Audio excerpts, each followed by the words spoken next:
স্বাগত জানাচ্ছি। আসসালামু আলাইকুম। ওয়ালাইকুম আসসালাম। আমি গর্বিত আজকে অনুষ্ঠানে ডাকার জন্য। আমি জিয়া ভাই আপনাকে স্বাগত জানাচ্ছি। You look fantastic. হাসিন ভাই, জিয়া ভাই লুকস লাইক 27 years old. আহ, আহ, ভাই আপনাকে স্বাগত জানাচ্ছি। আসসালামু থ্যাংক ইউ আলাইকুম। Very much. আপনাকে আমাকে আজকে এই অনুষ্ঠানে আমন্ত্রণ জানানোর জন্য এবং আপনার মাধ্যমে আপনার সকল দর্শক শ্রোতাদের আমি সালাম এবং শুভেচ্ছা দিচ্ছি, এবং সেই সাথে আমার সহকর্মী এবং দীর্ঘদিনের বন্ধু ব্রিগেডিয়ার জেনারেল হাসিনুর রহমান বীর প্রতীক, তার সাথে আমি আলোচনায় অংশগ্রহণ করতে যাচ্ছি। Thank you very much once again. Okay, Zia ভাই, আমি আপনাকে দিয়ে আলোচনাটা শুরু করি। আলোচনাটা হচ্ছে গতকালকের আমেরিকান ইম্পর্টেন্ট নিউজ পেপার, তারা বলছে যে গালফ স্টেট গুলো তাদের যে ইনভেস্টমেন্ট ছিল আমেরিকায়, ইনভেস্টমেন্টের অ্যামাউন্টটা হলো ওকে ইনভেস্টমেন্টের অ্যামাউন্টটা হয়েছে $2.3 ট্রিলিয়ন। এখন এই ইনভেস্টমেন্টটা কাদের? ইনভেস্টমেন্টটা হলো সৌদি আরব, সংযুক্ত আরব আমিরাত, কুয়েত এবং কাতার, যাদেরকে এখান থেকে বলছে গালফ স্টেট গুলো তাদের একটা ফান্ডিং আছে, এই ফান্ডিং থেকে তারা আমেরিকায় ইনভেস্ট করেছে এই টাকাটা। এখন প্রত্যেক দিন আমেরিকা কত টাকা খরচ করছে ইরান যুদ্ধের পিছনে, এই আইটেমাইজড খরচগুলো বিল করতেছে সৌদি আরব রে, বিল করতেছে আবুধাবি রে, দুবাই রে, কাতার রে, ওমান রে, তাদেরকে বিল করতেছে। এখন এই ভূমধ্য সাগরীয় রাজা বাদশারা ওই বিল দেখে যে আমেরিকায় তাদের যে $2.3 ট্রিলিয়ন ইনভেস্টমেন্ট আছে, এটা শেষ হইতে আর বেশি সময় লাগবে না।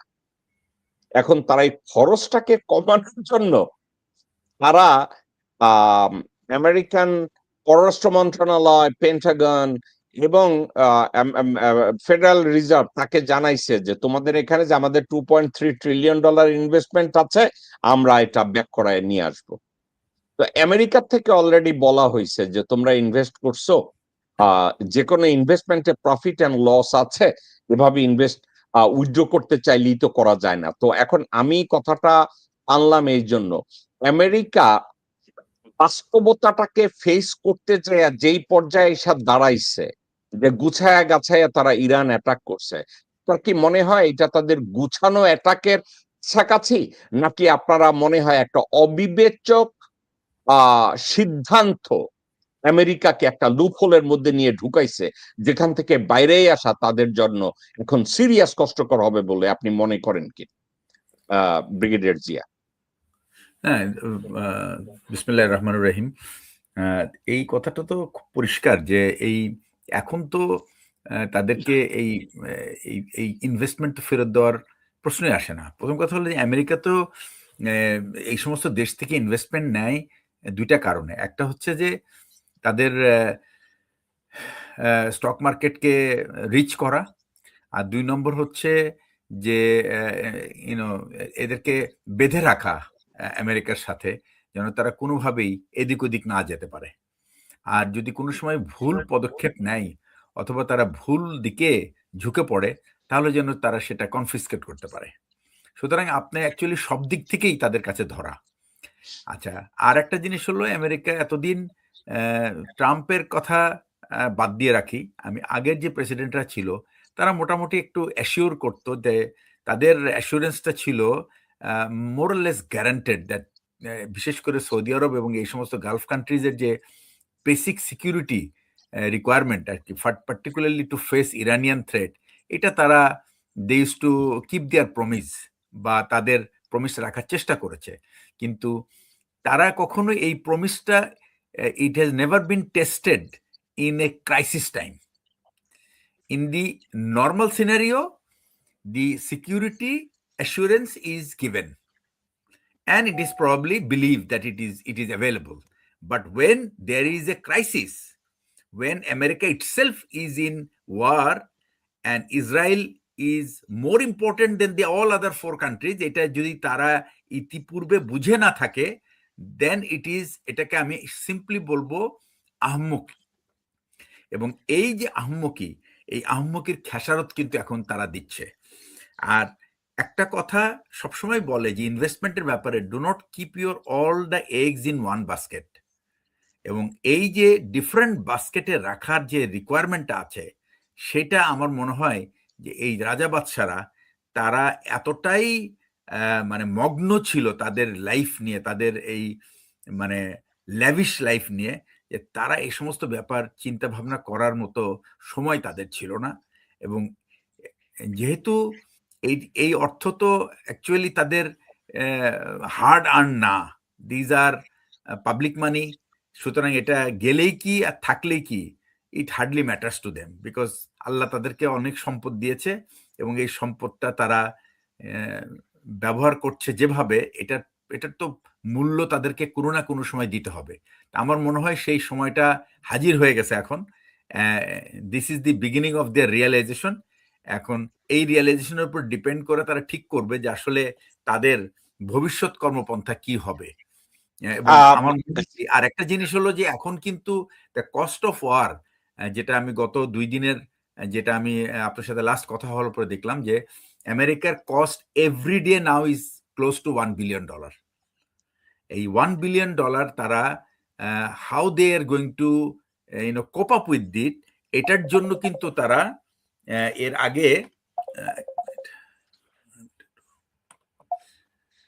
এর আগে যেটা করেছে সেটা হচ্ছে যে তারা চেষ্টা করেছে যে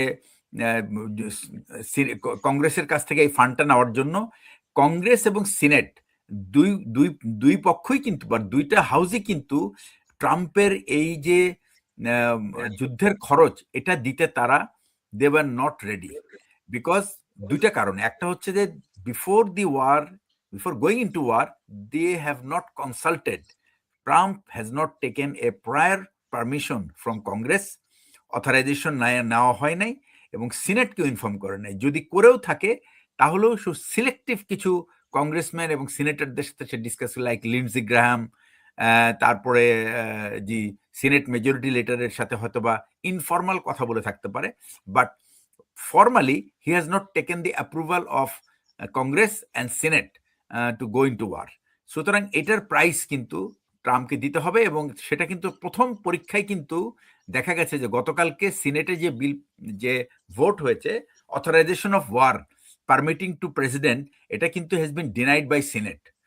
সো এটা ভালো মতো সে আমার মানে বুঝে গেছে যে তার পক্ষে এখন এই বাজেট কালেকশন করা।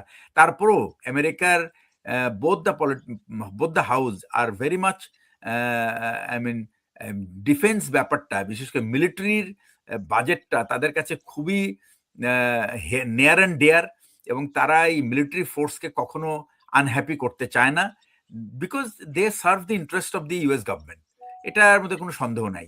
এবং এই কাজটা যে তারা খুব আমি বলবো যে irrespective of which ever party is in power, doesn't matter, actually all the elected members of both the houses are very keen to provide the support to their men who are fighting in the frontiers.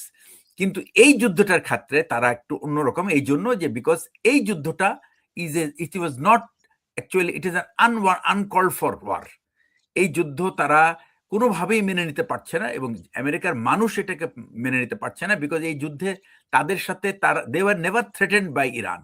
America was never threatened by Iran. Iran কিন্তু এই এত বছর ধরে তারা কখনো কিন্তু আমেরিকাকে target করেনি, আনলেস they were attacked. এবং যেটা হয়েছে গত জুন মাস থেকে শুরু হয়েছে। তারপরেও কিন্তু জুন মাসেও কিন্তু they were very very controlled in using their delivery means on the US target. যদিও USA has done the damage, কিন্তু তাদের প্রাইমারি টার্গেট ছিল কিন্তু ইসরায়েল, এবং তারা একটা আই উড সে দ্যাট একটা সিম্বলিক একটা অ্যাটাক করেছিল, কাতারে একটা দুইটা বম ফালাইছে, এবং সেটাও তাও ইনফর্ম করেছে। It is a joke that এই মিসাইল মারার কোনো অর্থ হয় না, যেটার আগেই US has actually move out all their assets এবং it has landed but it has not caused much damage to them. But এবারের ক্ষেত্রটা কিন্তু কোয়াইট ডিফারেন্ট। যেমন এইবারে কিন্তু they have not accepted this because this was an initiated war by Israel, এবং Israel has actually force the America, particularly President Trump, to go into Iran and start bombing. এবং এখানে বলা হচ্ছে যে the last moment পর্যন্ত কিন্তু এই যে ওমানের যে ফরেন মিনিস্টার, যে নাকি who was the negotiator between Iran and USA, এবং তারা কিন্তু পুরো ডিলটাকে শেষ করে they came to Iran to discuss with the supreme leader that what they are going to agree upon. It was almost a resolved issue. কিন্তু Netanyahu যখন বুঝতে পারছে যে এটা একটা রিজলভ হয়ে যাচ্ছে, তাহলে তো তার যে পরিকল্পনা এটা তো ভেস্তে যাচ্ছে। এটা যেন ভেস্তে না যায় এই জন্য সে কি করলো, before this was resolve he started taking action, এবং এই তখন কিন্তু ইরান এবং সেই অ্যাকশনটা ছিল এতই ফ্যাটাল যে Iran could not accept anything, because তাদের supreme leader was killed, and with all the senior officers when they were discussing the issue of getting into an agreement with Iran and America, এই সময়ে তারা এই কাজটা করেছে। এবং এটা একেবারে চরম বিশ্বাসঘাতকতা তাদের এই গুড জেস্টারের সাথে। এই জন্য ইরানিয়ান মানুষ কিন্তু এবার কিন্তু তারা পুরো জাতি হিসেবে তারা কিন্তু আমেরিকার বিরুদ্ধে দাঁড়ায় গেছে। তারা এখন ভুলে গেছে যে তাদের রেজিম তাদের উপরে কত অত্যাচার করেছে।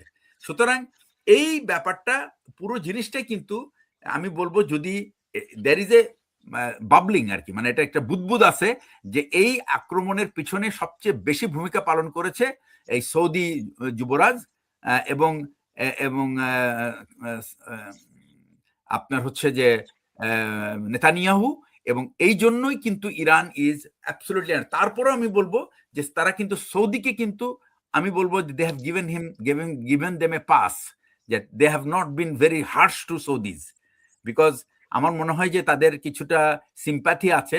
একটা কারণ হচ্ছে land of Saudi Arabia is a very কি বলে সেক্রেট টু মুসলিম ওয়ার্ল্ড, এবং এই জন্য তারা সৌদি আরবের উপর কিন্তু অতটা মানে আমি বলবো যে আক্রোশ তাদের ঝাড়ে নাই, যতটা না তারা বাহরাইন এবং ইউএই এবং কাতারের উপর করেছে। তারপরও আমি বলবো কাতার কিন্তু অতটা ঘৃণিত না ইরানিয়ানদের কাছে, কারণ কাতার অনেক সময় ইরানিয়ানদের পক্ষে অনেক সময় তাদের বিভিন্ন নেগোসিয়েশন তাদের অবদান রেখেছে। এই জন্য কিন্তু তারা কাতারের উপর অতটা বিরক্ত না, যতটা না বাহরাইন এবং ইউএই এর উপরে বিরক্ত।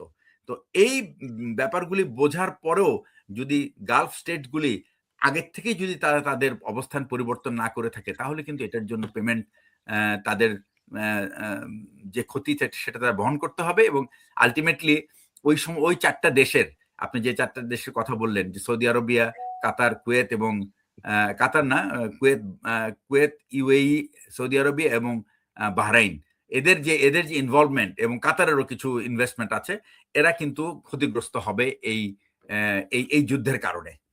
অলরেডি সেটা শুরু হয়ে গেছে। এটার সাথে আমি একটা কথা অ্যাড করতে চাচ্ছি। জনমত গতকালকের ইউএস সিনেটে, গতকালকে না পরশুদিন সিনেটে এবং কংগ্রেসে একটা হিয়ারিং এর সময় ওয়ারের উপরে আলাপ আলোচনার সময় একটা এপিসোড হইছে। ওখানে ইউএস মেরিনদের ইউনিফর্ম পরা অফিসাররা ভিতরে ঢুকা মারামারি। একটা কথা আপনাদেরকে আমি ঠান্ডা মাথায় বলি, আমেরিকানদের কয়েকটা বাক্স আসছে ডেড বডি সহ, এইটা দেখে আমেরিকানদের মাথায় চরক গাছ উঠে গেছে। জিয়া ভাই, এই কথাটা আপনার কাছে আমি আসবো, আমি একটু হাসিন ভাই মিসকি হাসি দিছে, আমি তার একটু বলতে চাইতেছি, আমাদেরকে মাইরা আকাতারের উপরে ঝুলায় রাখে, আমাদের দেশের ভিতরে ঢুইকা আপনার 57 ইউনিফর্ম অফিসারের কুত্তা ছাগল বিলাইয়ের মতো গুলি কইরা মারে।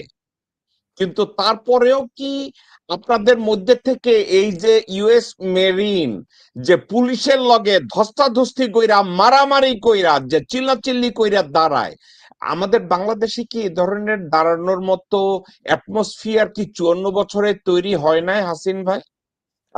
নাকি মনে হয় যে আমরা এটা মেনেই নিছি, যে আমরা জন্মাইছি জয় হিন্দুস্থান, জয় বাংলা। আমাদের ভারতকে, ভারতের প্রতি কৃতজ্ঞতা জানাতে হবে, মুজিবের প্রতি আমাদেরকে বঙ্গবন্ধু এবং জাতির পিতা বানাতে হবে। মারা যাবো তো ঠিক আছে, আমরা কি এটাকে মেনে নিচ্ছি? ভাই আসলে সত্যিকার অর্থে এটা মানার বিষয় না। ৫৪ বছরে আমরা এই বাটপারদেরকে নির্বাচিত করছি। এরা টাকা পাচার করছে নিজের জন্য, এর দেশের জন্য কোনো কাজ তেমন একটা করে নাই। এবার একটা সুযোগ ছিল, আমি মনে করি ডক্টর ইউনূসের জন্য পারলাম না করতে। এখন রেজওয়ানা আপা অনেক কিছু বলতেছে। আমার মনে হয় আগামী দিনগুলি কঠিন হবে। যত সহজে আওয়ামী সরকার ক্ষিপ্র বা যতটা অনৈতিক আচরণ করছে, পুলিশকে ব্যবহার করে, সেনাবাহিনীকে ব্যবহার করে, গোয়েন্দাকে ব্যবহার করে, তেমনটা পারবে না। বাট আমাদের উচিত আমাদের শত্রুটাকে চিনা। ডক্টর জাফরুল্লাহ ভাই বলছেন ভারত আমাদের একমাত্র শত্রু। এটা যে চিনতে পারবে এটাই দেশপ্রেম। এই জিনিসটাকে সম্পূর্ণ খোলসা করে দিয়েছে আমাদের ছাত্ররা। এখনো যদি আপনি যেটা বললেন এক শুরুতে যে ফর্মার সাথে বসে ইফতারি করতেছে, আমি আর আমার আসলে কোনো কিছু বলার নাই। আমাদের সময় হয়েছে, রমজান যাক, অনেক ইস্যু আছে, সেগুলিকে পরিষ্কার করতে হবে সরকারকে, এবং আমার মনে হয় খুব সহজে পার পাবে না। আপনি দেখেন ছাত্রদের বিপ্লবে পুরোটা সময় মাঠে আমি ছিলাম। ইন্ডিয়া চলে গেছে, মসজিদের ইমাম চলে গেছে, ভারতের র গেছে, সব চলে গেছে। এখন ওই শক্তি আর বর্তমান শক্তি খুবই কম। আচরণ বিধি তারা যদি এখনো যদি না বুঝে, ওই কিছু লোক রয়ে গেছে ভারতের সেবা দাস, এদের বুদ্ধিতে তারেক সাহেব হয়তো ভুল করতেছেন। আর না করে ওদের কথা শোনেন, নিজে বিপদ রাখবেন। আমাদের যথেষ্ট সুযোগ আছে। এই ছাত্র জনতারা যত অ্যাক্টিভ, আজকে ইফতারের সময় ছিলাম। হাসিন ভাই, এগুলো স্পোরাডিক্যাল মন্তব্য আপনি আর আমি বইলা যাইতেছি, কিন্তু আপনারা যদি আমি জিজ্ঞাসা করি, আমরা নিজেরা দেখি ম্যাসিভ একটা রিভোল্ট জনগণের মধ্যে, যে আমাদের ৫৭ জন অফিসারের মাইরা ফেলাইছে। আমরা কি এ ধরনের কোন রিভোল্ট বাংলাদেশে দেখছি?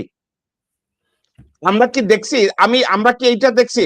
আমরা যখন রিভোল্ট কইরা থানা অ্যাটাক করতে গেছি, যে পুলিশের দ্বারা আমরা গুম হইতেছি, খুন হইতেছি, আমরা বলছে মব অ্যাটাক, থানায় অ্যাটাক করছে। এখন ওই অ্যাটাক করছে যেসব খুনিদের মারছে, খুনি পুলিশ, এখন বলছে ওই পুলিশ হত্যার বিচার হবে।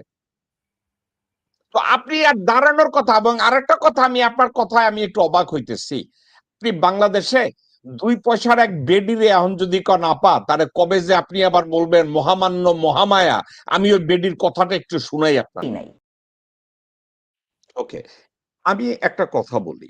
আমরা অনেক সময় দেশে বলি হাসিন ভাই, যে শিক্ষিত লোক নাই, যার জন্য তত্ত্বাবধায়ক সরকার অথবা অন্তর্বর্তীকালীন সরকার হইলে আমরা বাংলাদেশিরা, আমাদের একটা এক্সপেকটেশন থাকে, যেখানে কিছু দেশপ্রেমিক নীতিবান শিক্ষিত লোকজনদেরকে আনেন, যারা আমাদের ভুলগুলোকে শোধরাইয়া আমাদের দেশটাকে জন্য একটা সঠিক ট্র্যাকে নিয়ে আসে।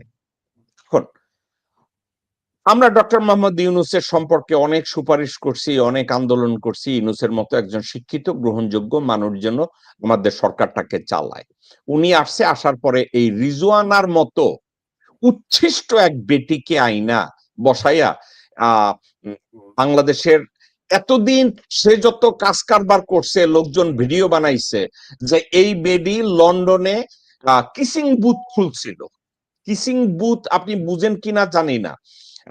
ওই যারা স্কুল কলেজে লেখাপড়া করতে যায়, তো মেয়েদেরকে বলে যে আমার কুইক ফান্ড রেজ করতে হবে। কুইক ফান্ড রেজ করতে হবে কেমনে? তো স্কুলে দাঁড়ায় বেডি, এক মাইয়া দাঁড়াইয়া বলে যে আমি 1 সেকেন্ড, তুমি যদি আমারে 5 সেকেন্ড কিস করো তাহলে তোমার $20, আমারে $20 দিতে হইব। আর তুমি যদি 10 সেকেন্ড কিস করো তাহলে তোমার 50 টাকা দিতে হইব। আর যদি 3 মিনিট কিস করো তাহলে তোমার 200 টাকা দিতে হইব। কিসিং বুথ খুইলা দাঁড়ায়। এই সৈয়দা রেজওয়ানা হাসান এই কিসিং বুথের টিচার। যেই বেটি বলছে যে ইলেকশনটা, এই পুরা ইলেকশনটার উপরে কি মনে হইলো জানেন? যে কাপড় জাগাইয়া পেশাব কইরা দেয় না, আমার মনে হয় ইলেকশন রেজাল্টটার উপরে এই রিজওয়ানা হাসান জাস্ট পেশাব কইরা দিল। আমি কি ভুল বললাম হাসিন ভাই, নাকি অত্যন্ত অভদ্রভাবে বললাম রোজার মাসে? না, আপনি যাই করুক, রেজওয়ানাকে ধন্যবাদ দিব যে কথাটা সে বলে ফেলছে। এটা যে আমাদের জন্য কত বড় হাতিয়ার হয়ে দাঁড়াইছে, এদেরকে আমরা চিনতে পারছি। সুশীল হিসেবে গালি দিতাম, এখন আমরা একেবারে ভারতীয়, মানে যা বলা দরকার সবটাই দিব। তুই সামনে পাই ডিম ছুঁড়ে মারবো, কিছু না থাকলে ঢিল মারবো। এটা আমাদের সবার মধ্যে আসবে। এদের জন্য তো নির্বাচন, এই নির্বাচন জিরো। এখন তো প্রশ্ন আসবে, আমরা নতুন নির্বাচন চাই। সময় আমার মনে হয় মাহে রমজান যাক, অনেক কিছু ফয়সালা আদালতে যাবে, অনেক কিছু পরিষ্কার হবে। বিএনপি এই হানা ভোটের ব্যাপারে শ্রদ্ধাশীল খুব একটা না, কিছু কিছু কিছু কিছু করতে চাচ্ছে, কিছু করতে চাচ্ছে না। এর মধ্যে গরম যা দেওয়ার দিছে, যা দিছে রেজওয়ানা আপা, আমি অশেষ ধন্যবাদ, আমি কৃতজ্ঞতা জানাই। উনি অন্তত সত্য কথা বলছেন। আমরা এই সুশীলদের চেহারাগুলি পরিষ্কার হয়ে গেছে, এখন এটা আমরা ঠিকঠাক মতো খুলবো ইনশাল্লাহ। আর ভারতকে চেনা নেয়া, আমি জানি না বিএনপি ভুল করবে, এই একই পথে তারা যায়। পানির সমস্যা সমাধান হয় না, এইসব ইস্যুকে নিয়ে আসা এবং এইগুলো নিয়ে যদি সমাধানে না আসতে পারে, যদি এমন শাসক হয় যে আমাদের এই সমস্যাগুলি দীর্ঘমেয়াদী সমস্যা, পানির সমস্যা, অনেক সমস্যা রয়ে গেছে ভারতের কাছে, আমরা ভারতীয় নাগরিক আমাদের কাছে চাকরি করে, আমাদের উপর বেকার, এটা তো কাম্য না। অনেক বিতর্কিত জিনিস রয়ে গেছে, এগুলিকে ক্লিয়ার করতে হবে। আগে কথা বলতে পারতাম না, 17 বছর কথা বলি নাই আমরা, 15 বছর। এখন কিন্তু সবাই আমরা কথা বলবো ঐক্যবদ্ধভাবে, এবং ইনশাল্লাহ জনগণ দেখবে, জনগণ দেখবে যে পরিবর্তন একটা হয়েছে। সরকার যেই থাকুক, সরকার অলরেডি আমাদের কাদায় আছে, বিষয়গুলি আইনের পর্যায়ে চলে গেছে। আমার মনে হয় বিচারকরাও বিপদে, আমাদের জেলখানায় কিন্তু বিচারক আছেন, জুতার মালা গলায় দেওয়া নির্বাচন কমিশনার আছেন। এই নির্বাচন কমিশনকে জবাবদিহি করতে হবে। বিষয়টা অনেক বড় ইস্যু, কেউ কারো ছাড় দিবে না। আপনি বলছেন আপনি 57 জন, ভাই 57 জন অফিসার মারা গেছে, যারা জড়িত ছিল সেই অফিসারদের বিচার করা এখনো হয় নাই। কেন হচ্ছে না বিচার? দায়িত্ব পালনে অনীহার জন্য বিচার হইতে হবে তো। এটা নিয়ে আমরা শুরু করবো ইনশাল্লাহ, এটা কোনো ছাড় নাই। ভারতকে গালি দিব, জিয়া রহমান মারা গেছে, চাপাই দিলাম রয়ের ঘাড়ে। আরে গুলি তো আমি করছি, গুলি তো আমি করছি, রয়ের ঘাড়ে চাপাবো কেন? পরে, আগে নিজেরা ঠিক করে নেই, আগে নিজেরা ঠিক করে নেই। আমি আশাবাদী ইনশাল্লাহ আমরা কাঙ্ক্ষিত লক্ষ্যে পৌঁছবো। জনগণকে ঐক্যের মধ্যে আনতে হবে, ইনশাল্লাহ আনা যাবে, অসুবিধা হবে না। আপনারা একটু মাঝে মাঝে জনগণকে নিয়ে কথা বলবেন, আমাদের আসল জায়গাগুলি কোথায়। ভারতকে কেন ভয় পাই জানি না। দেখেন ভাই, 3টা ক্যাম্প নিয়ে গেছে মণিপুরি গেরিলা, হেলিকপ্টার সহ, এর মধ্যে আরেকটা ফাইটার প্লেন হারিয়ে গেছে মণিপুরে। এই জাতির ভয় পাওয়ার কি আছে আমি জানি না। জাতিকে উজ্জীবিত করতে হবে। আমাদের আছে আবু সাইদ, আমাদের 7জন বীরশ্রেষ্ঠ, খুব গর্বের, অসীম, বলতেছিল পানি পানি, মৃত্যু ভয় উপেক্ষা করে। আমাদের মারাও বেশ সাহসী, আমার নিজ চোখে থেকে মারাও বেশ সাহসী। এখন ভয় কার কিছু নাই। বিএনপি ভুল পথে যাবে, আমাদের জনগণ রুখে দেবে ইনশাআল্লাহ। হাসিন ভাই, আপনি আপনি একটা কথা বলছেন যে আমরা রিজওয়ানার কাছে কৃতজ্ঞ যে রিজওয়ানা সত্য কথাটা বলছে। আপনার কথাটা আমি শুনলাম, কিন্তু আমার প্রশ্নটা আপনার কাছে আসবো, কিন্তু আমি জিয়া ভাইয়ের একটা মতামত চাচ্ছি এটার উপরে। জিয়া ভাই, প্রশ্ন জি। দুইটা। আমরা অন্তর্বর্তীকালীন এবং তত্ত্বাবধায়ক সরকারের সময় আমরা অ্যাটলিস্ট একজন শিক্ষিত, যোগ্য, জ্ঞানী, গুণী, দেশপ্রেমিক মানুষকে খুঁজি যে ভুয়া রাজনীতিবিদরা যা ভুল করছে এইটাকে শোধরাইয়া একটা সঠিক রাস্তায় আনবে।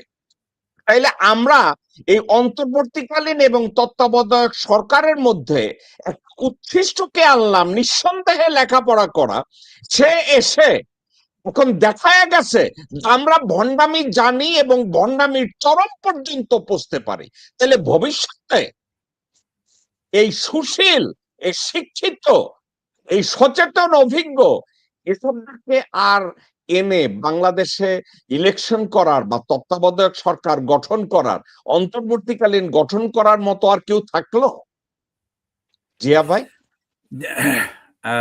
প্রথম কথা হচ্ছে কি আসলে না আমরা অনেকগুলি জিনিস আমি বলবো যে যারা আমরা এখন কথা বলছি এই সমস্ত ব্যাপার নিয়ে এই যে কথা হচ্ছে যে একটু আগে ব্রিগেডিয়ার হাসিন বললেন যে বিক্রম মিশ্রি কি এই যে ইয়েকে নিয়ে প্রণয় ভার্মাকে নিয়ে ইফতার করছি, এটা দেখতে এটা কি উনি কি ভুল করছেন কিনা।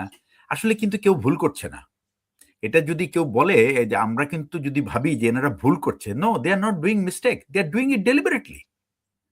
খুবই ইচ্ছাকৃতভাবে করছে, এটাকে ভুল ভাবার কোনো কারণ নেই। এবং আমি খুব দেখি যে আপনার যারা কমেন্টে আছে তাদেরকে অনেকে বলছে যে আমরা তারেক জিয়াকে দেশপ্রেমিক ভাবছি, এই সেই।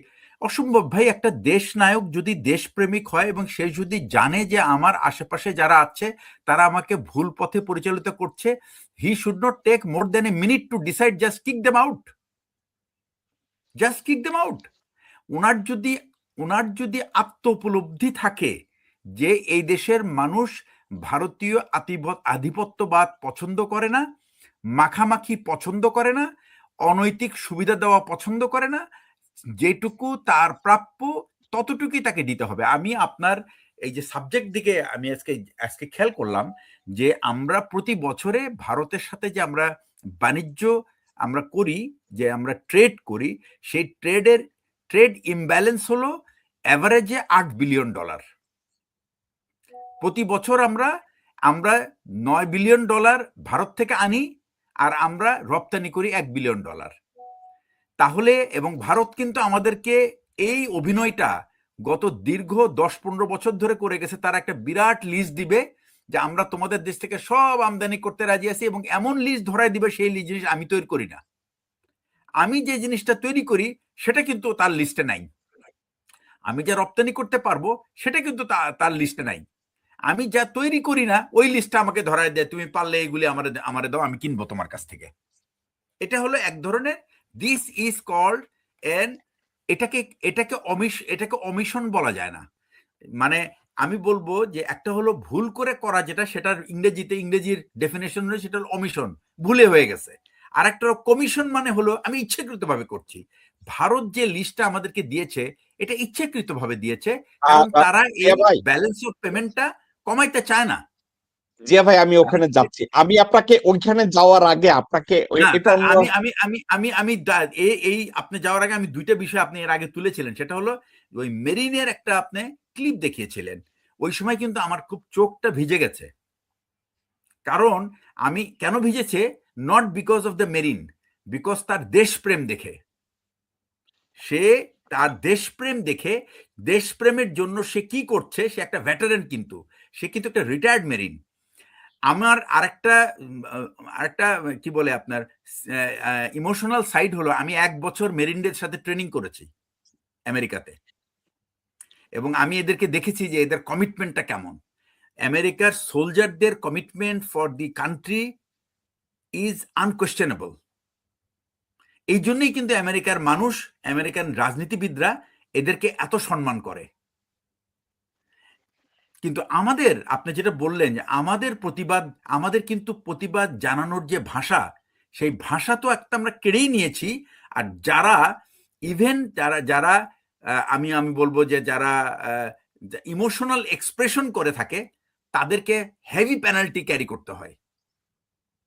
তো যার কারণে এবং এই যে একটা অফিসার বা একটা সোলজারের যে দেশের জন্য, তার কমরেডের জন্য তার প্রতি যে অবিচার হয়েছে সেটার জন্য সে যখন তার প্রতিবাদ জানায়, এই প্রতিবাদের বিনিময়ে যে পরিমাণ ভৎসনা তাকে পেতে হয়, যে পরিমাণ ক্ষতিগ্রস্ত সে হয়, সে আর তাকে আর মানে তার স্বাভাবিক জীবনযাপন করতে পারে না। আমাদের সামনে বহুত Hasin himself is an example. Brigadier Hasin নিজেই একটা উদাহরণ। এরকম জাহিদ একটা উদাহরণ, যে তাকে আমরা হারিয়েছি। জিয়াদ একটা উদাহরণ, মেজর মহসিন একটা উদাহরণ। এরকম হাজারো, আমরা খুব ব্রিলিয়েন্ট অফিসারদেরকে বিনা কারণে তাদের চাকরি থেকে চাকরিচ্যুত করা হয়েছে। একটাই কারণ, সেটা হলো সরকার কেন ঠিক সময় মতো ব্যবস্থা গ্রহণ করতে পারে নাই। প্রতিবাদ যে হয় নাই তা কিন্তু না। আপনি নিশ্চয়ই দেখছেন যে প্রাইম মিনিস্টারের সামনে যে প্রতিবাদ হয়েছে, সে প্রতিবাদটা কিন্তু আমার দেখা one of the most outburst আর কি, যে অফিসারদের যে আউটবাস্ট, সে আউটবাস্টটা হচ্ছে দেখার মতো। এটা আমি নিজে দেখেছি চোখে, আমি হাজির ছিলাম তখন। তো সুতরাং আমি বলবো যে প্রতিবাদ যে হয় তাই না, কিন্তু তাদের এই দেশপ্রেমটাকে কিন্তু কেউ মূল্য দেয় না। আমাদের এই এই সমস্ত অফিসারদের দেশপ্রেম, তাদের প্রতিবাদকে কেউ মূল্য দেয় না। আমরা একটা জিনিস আমি সবসময় বলি যে নিজেরা যদি নিজেদেরকে শুধরাতে পারি তাহলে সেটাই হবে দ্য বেস্ট সলিউশন। কিন্তু আপনি যখন শুধরানোর কথা বলবেন তখন আপনিই হয়ে যাচ্ছেন শত্রু। আপনি আমি যদি এখন আপনি যদি জিয়া ভাই, বিএনপিকে যদি শুধরাইতে আমি বলেন, বুঝলাম। দেখবেন যে ওকে, আপনাকে এখন বলছে আপনি অমুকের দালাল তমুকের দালাল, আপনাকে রাজাকার বানায় দিবে। ট্রু, সমস্যাটা হলো কিন্তু দেশের স্বার্থে আমি রাজাকার হইতে রাজি আছি। আমি বাংলাদেশকে প্রোটেক্ট করার জন্য আমাকে যদি কেউ রাজাকার বলে, I will accept it, but I will still stand for Bangladesh. Okay Zia ভাই, আমার প্রশ্নটা ছিল এই, আমরা আপনাকে পিক করলাম, আমরা জানলাম যে আপনি শিক্ষিত, আমরা জানলাম আপনি অভিজ্ঞ, আমরা জানলাম আপনি দেশপ্রেমিক, এই জন্য আপনাকে আমরা উপদেষ্টা মন্ডলীতে বসাইলাম ফ্রি, ফেয়ার এন্ড পার্টিসিপেটরি একটা ইলেকশন উপহার দেওয়ার জন্য। এখন ইলেকশনের পরে ভুয়া ইলেকশন কইরা এখন আপনার এত বড় ঔদ্ধত্য, আপনি এখন লোকজনের সামনে এসে বলছে, দেখছেন আমি তো জামাতে বসতে দেই নাই। তো এরপরে শিক্ষিত অভিজ্ঞ দেশপ্রেমিক এই জনগোষ্ঠী, এই সব জাতি, নান্দির ঘরের বান্দি, এদের মতো লোকজনদের উপরে মানুষের আস্থা কি আর থাকবে? আর থাকলো আমরা যে বারবার বলি শিক্ষিত অশিক্ষিত, জিয়া ভাই। বাংলাদেশে আসলে আপনার কথাটা সত্যি। বাংলাদেশে কিন্তু আমি সেদিনও বলেছিলাম যে বাংলাদেশের জন্য, বাংলাদেশের যদি সবচেয়ে বেশি ক্ষতি করে থাকে তাহলে আমাদের এই শিক্ষিত গোষ্ঠী করেছে, এই বুদ্ধিজীবীরা করেছে, যাদের উপরে মানুষ আস্থা রাখে। দেখেন, আপনি একটা গ্রামে যদি একজন লোক শিক্ষিত থাকে, সবাই কিন্তু তাকে বলে যে আপনি শিক্ষিত, আপনি ভালো জানেন, আপনি যা বলবেন আমরা তাই মেনে চলবো। তার মানে কি, সে আপনার উপরে কিন্তু একটা ট্রাস্ট দিল, একটা আস্থা দিল, বিশ্বাস দিল। আপনি কি করলেন? সেই বিশ্বাসের সাথে আপনি বিশ্বাসঘাতকতা করলেন।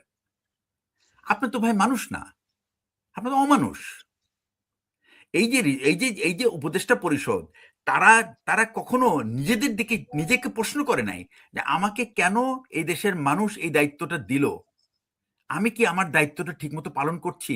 তাকে দেওয়া হয়েছিল একটা ফ্রি অ্যান্ড ফেয়ার ইলেকশন করতে। আমার দেশের মানুষ যদি, আমি যদি একটা ছাগলকে নির্বাচিত করতে চাই, তুমি কে আমাকে বাধা দেওয়ার? আমরা ইচ্ছা হয়েছে সবাই একটা ছাগলকে না, বানাবো এখন আমাদের সে যদি বলে আমি সুশীল, আমি চেতনাবাজ, আমি এই কথাটা বললাম, যে আশ্বস্ত করলো সাংবাদিকদের, দেখলেন আগো আমরা জিততে দেই নাই, দেখলেন তাদেরকে আমরা সাপ্রেস করতে পারছি, এটাকে কি আপনি ঔদ্ধত্য বলবেন, না নীতিহীনতা বলবেন, না ইডিওসি বলবেন জিয়া ভাই? ভাই এটা আমরা হলো বেইমানি, ভদ্রভাবে কথা জাতির বল। সাথে। এটা হলো সাধারণ মানুষের বিশ্বাসের সাথে বেইমানি করেছে। এটা একটা ওকে, বিশ্বাসঘাতকতা করেছে সে। আমি এই ওকে, আর সমস্ত দেশের দ্রোহী, এই সমস্ত শিক্ষিত দেশদ্রোহী, দেশের দ্রোহী। শিক্ষিত বিশ্বাসঘাতকদের বিচার, এটা শুধুমাত্র ভৎসনা করলে চলবে না, এদের বিচার করা উচিত যে কেন তারা এই বেইমানিটা, বিশ্বাসঘাতকতাটা করলো তাদের জিয়া দায়িত্বের ভাই, সাথে। জিয়া ভাই, আমি তো এমনি দেশদ্রোহী। আমি যদি আজকের আপনাদের দুইজনের সামনে বলি, দর্শকরা, এখানে অনেক দর্শকরা আমার কথা শুনতেছে, এই সৈয়দা রিজওয়ানা হাসানের রাস্তাঘাটে কেউ যদি দেখেন আর জুতা দিয়ে একটা বাড়ি দেন, আমি ওই একটা বাড়ির জন্য আপনাকে 1 লক্ষ টাকা পুরস্কার দেব।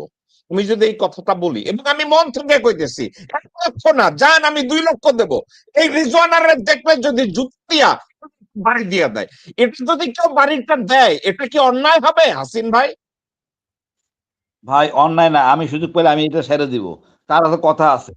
হাদি বিচার নিয়া যখন বাজার উত্তপ্ত, এই রেজাওনা এসে বলছে আমাদের হাদি চত্বরে, অর্থাৎ শাহবাগ চত্বরে, যে সব ঠিক হয়ে গেছে, কোনো সমস্যা নাই, 7 দিনের মধ্যে বিচার হয়ে যাবে।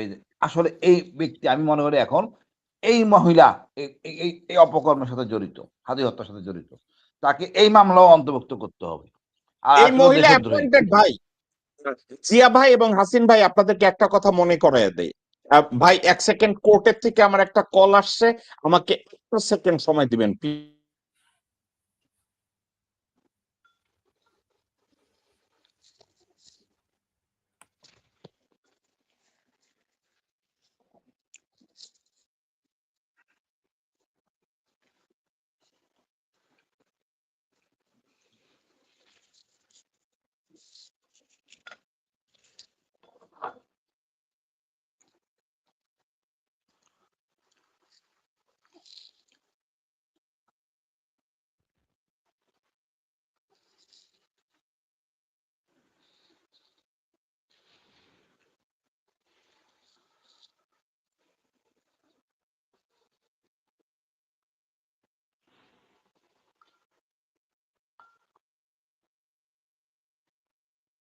ওকে, তো আমি যে কথাটা বলতে চাচ্ছি, জিয়া ভাই এবং হাসিন ভাই, হাসিন ভাই বলছে যে উনি হাদি হত্যার বিচারে উনি এই কাজটা করছে।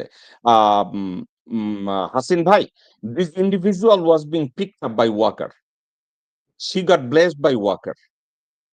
এখন এই মহিলা যদি বলে যে হাদি হত্যার বিচার সব ব্যবস্থা হয়েছে, যেখানে নূরের গায়ে হাত তোলার পরে তার গায়ে যে হাত তুলছে ওই ব্যক্তির বিষয় নিয়ে যখন আইন মন্ত্রণালয়তে এবং প্রতিরক্ষা মন্ত্রণালয়তে কথাবার্তা হয়েছে, ওই মিটিং এ রেজওয়ানা ছিল, যদিও তার পোর্টফোলিও ওখানে থাকা অ্যালাউ করে না, কিন্তু তারপরেও ছিল।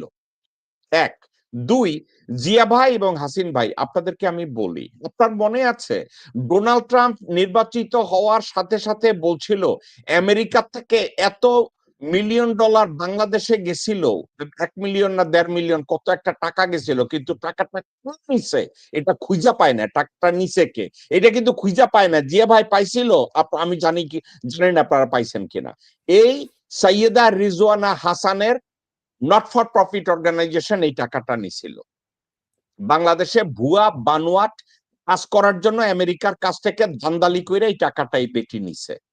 এই বেটি, প্রথম কথা হইতেছে চরিত্রহীন একটা উচ্ছিষ্ট, যে কিসিং বুথ খুলছিল লন্ডনে। ভাই আমি যোগ কইরা কইতেছি না, এই বেটিরে ছোট করার জন্য কইতেছি না, কিসিং বুথ সুমার জন্য বুথ খুলছিল এই বেটি, এবং আকাম কুকুম যা করছে, আমেরিকার টাকা মাইরা খাইছে, নট ফর প্রফিট কইরা বিদেশিদের টাকা আইনা মাইরা খাইছে। এখন আপনাদের কাছ থেকে উপদেষ্টা থাকাকালীন বহু ঘুষের তার সম্পর্কে বহু ঘুষ খাইছে, এমন বহু চিল্লাচিল্লি আছে। এখন আপনাদের সব চিল্লাচিল্লির পাশায় আঙ্গুল দিয়া সে এখন কইতেছে, দেখছো নির্বাচনটারেও আমরা জগা খিচুড়ি বানায় দিছি, জামাতকে আমরা ক্ষমতা আইতে দেই নাই। তো ভবিষ্যতে কি বিশ্বাস করার মতো আমাদের আর কেউ থাকবে কর্নেল হাসিন? আসলে আমরা ভুল করছি। প্রথম থেকে আমরা সন্দেহ করতেছিলাম এই কিছু লোক ছিল যারা ওয়াকারের। ওয়াকার তো চাইবেই আওয়ামী লীগকে আনতে, ভারতকে সাহায্য করতে। এর মধ্যে দেখেন কিছু সত্য কথা বেরিয়ে যায়। যেন ওয়াকার যখন ফজলে আলী আকবরের সাথে কথা বলতেছিলেন, ভারতীয় সেনাপ্রধান লাইনে আছে। আচ্ছা, কতটা আহাম্মক হইলে ওই শব্দটা ভারতীয় সেনাপ্রধানের টেলিফোনে লাইনে আছে, কথাটা বলা দরকার আছে? বলতে পারতো অন্য কর। এদের আপার চেম্বারও কিছু নাই, মনের মধ্যে কিছু নাই। এরা আপাত মস্তক শালা ভারতীয়। হাসিন ভাই, আমি এদের জন্য আপনাদেরকে আগে হাসিন ভাই আপনারা আমি একসময় জিজ্ঞাসা করছিলাম ভাই, কর্নেল টু ব্রিগেডিয়ার বা প্রত্যেকটা স্টেপে captain to major, major to lieutenant colonel, প্রমোশনের আগে আপনাদের ই করা হয়, ফিজিক্যাল টেস্ট করা হয়, মেন্টাল টেস্ট করা হয়, এগুলো করা হয়। ওয়াকার তো ফিজিক্যালি ফিট ছিল না প্রমোশনের জন্য, তারা এই পর্যন্ত আনছে কেমনে? আপনি আজকাল কইতেছেন তার উপরেও কিছু নাই মাথায়ও কিছু নাই, ওরে বানাইছি তো এই জন্য যে ওর উপরে কিছু নাই মাথায় কিছু নাই। এখন আপনি এই কথা বললে লাভ আছে? ওরে বানাইছে এই জন্য একটা গেটটি দরকার, একটা গেটিস বসায় দিছে। আজকে আমি আমার কথাটা একটা জায়গায়, জানেন ভবিষ্যতে কি হবে? ভবিষ্যতে এই যে আছে না আবার ওই যে তত্ত্বাবধায়ক সরকার তো আসবে 4 বছর পরে, একটা কথা আপনি মনে রাখেন, উপদেষ্টারা জুতার বাড়ি খাবে। এই রিজওয়ানা, সৈয়দা রিজওয়ানা হাসানের মতো বেডিরে কইব, তুই চাপড় উঠা, দেখি তোর প্যান্টির কালার কি, তুই মাগি তুই তো এখান থেকে বাইরে যাই কইবি যে একটা ভুয়া ইলেকশন করছি। এটা যদি জনগণ বলে তখন কিন্তু অন্যায় হবে হাসিন ভাই? অন্যায় তো হবে না, এতদিন যান কেন ভাই? 4 বছর আপনি খালি রমজানটা পার হতে দেন। যে সমস্যাগুলি রয়েছে এগুলি তো সমাধানে আসতে হবে। আপনার জুলাই বিপ্লবকে সম্মান করতে হবে।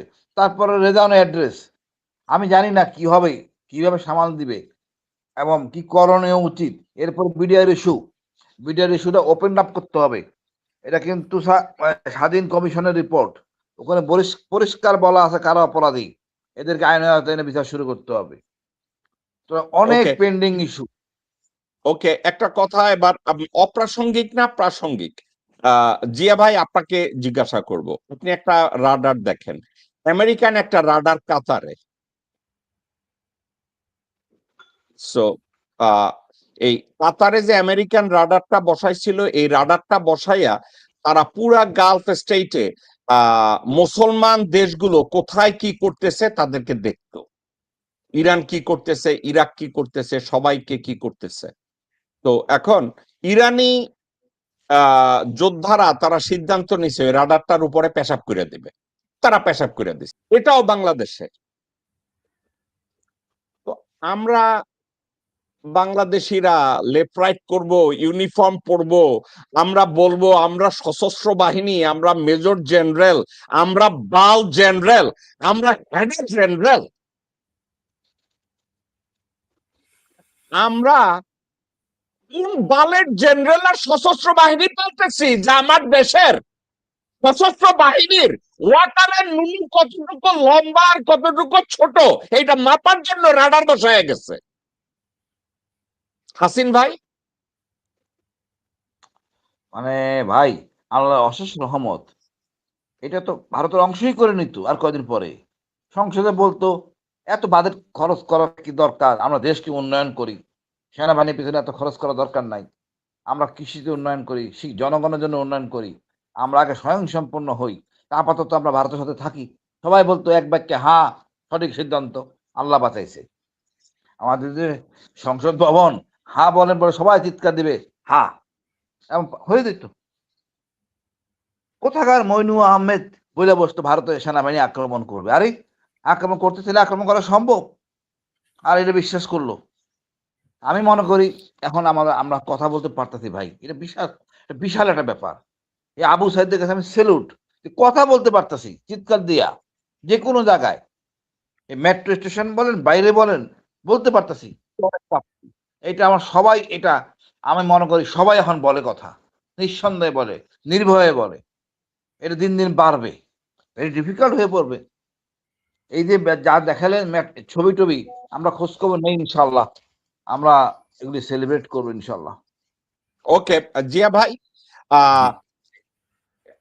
কাতারে রাডার বসাইছে, ওই রাডার কিন্তু কাতারিরা ভাঙ্গে নাই, অন্য কেউ এসে ভাঙ্গা দিতে হইছে। আর আমাদের দেশে এই যে রাডার গুলা বসাইছে, এই রাডার কি অন্য কেউ আইসা ভাঙবে আপনার মনে হয়? নাকি আমাদের ভাঙ্গার মতো কোমরে তাকত আছে?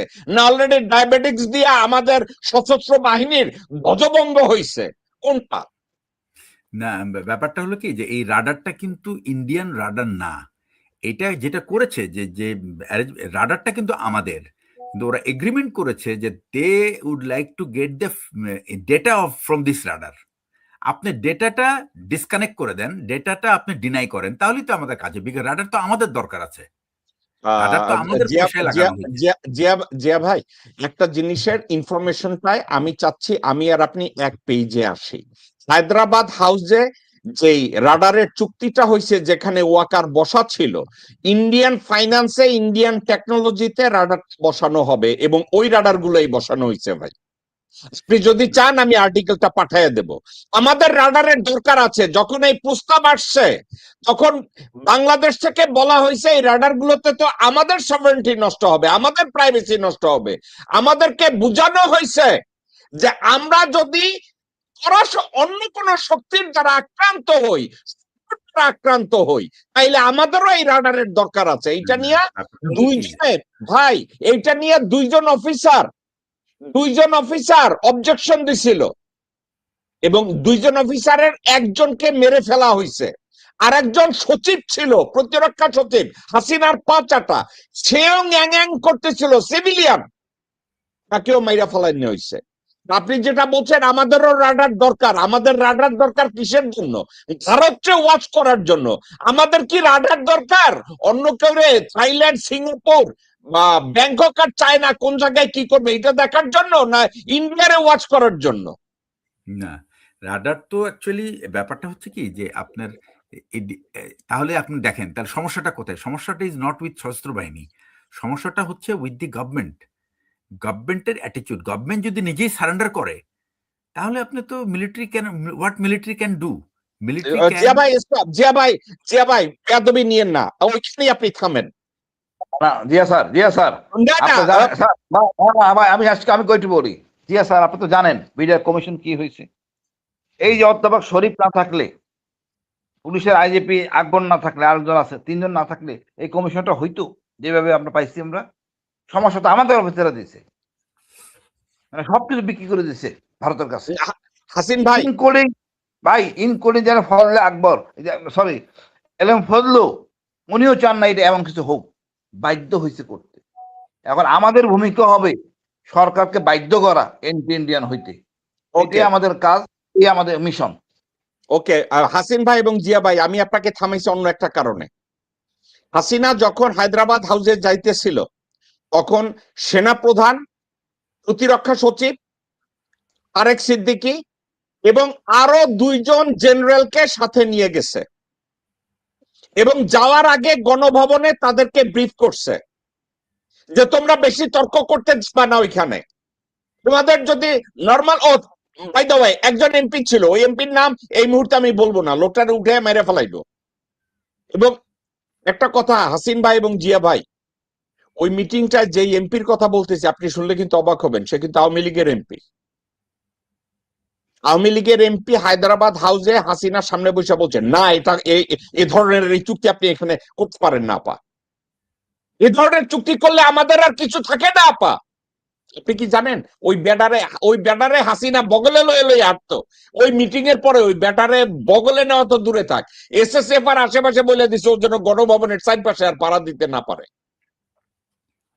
সো যেটা বলছে, গভর্নমেন্ট যখন সারেন্ডার করে, গভর্নমেন্টের প্রোটোকল কি ভাই? গভর্নমেন্ট এই রাডারের কি বুঝে আমার একটু কন্ত? মোদির মতো হারামজাদা আর হাসিনার মতো মাগি এই রাডার নিয়ে কি বুঝে?